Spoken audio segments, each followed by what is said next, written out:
అన్నా బడికి లేట్ అయితే జల్లి రా అన్న. వస్తున్నావురా.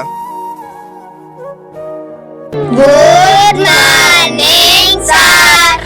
Good morning students, sit down. అరే బాబులు లేరా నువ్వు రోజు స్కూల్కి ఎందుకు వస్తలేవురా? సార్ నాకు జ్వరం వచ్చింది సార్. సార్ వాడు అబద్ధం చెప్తాను సార్. సార్ వాళ్ళ మమ్మీ రోజు స్కూల్కి రమ్మని వాడు వస్తలేడు సార్. ఇంటికన్నా ఫ్రీ ఫైర్ ఆడుకుంటూ తిరుగుతాడు. రే ఇట్రారా బాబులు, నువ్వు స్కూల్కి రమ్మంటే రోజు ఫ్రీ ఫైర్ ఆడుకుంటున్నావు. చెయ్యప్ ప్లీజ్ సార్. సార్ అది సార్. రోజు స్కూల్కి రావాలి. సరే సార్ రోజు వస్తా. నువ్వేమంటే అవలాడు కొట్టింది సంగతి చెప్తావురా. ఏమైందిరా అంతగానే ఎవరు తిడుతున్నావురా?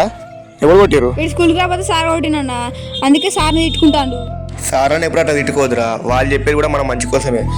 కొట్టేసార్లని చెడ్డోళ్ళు అనుకుంటా కానీ కొట్టేసార్లే మంచి వాళ్ళు రా. మమ్మల్ని కూడా అట్లనే కొట్టేవాళ్ళు, మేము కూడా అట్లనే తిట్టుకున్నాం. మా లైఫ్లోకి ఇట్లా అయినాయి. మీరైనా మంచిగా చదువుకొని మంచి పొజిషన్లో రావాలి కానీ ఇట్లా తిట్టుకోదురా. ఓకేనా?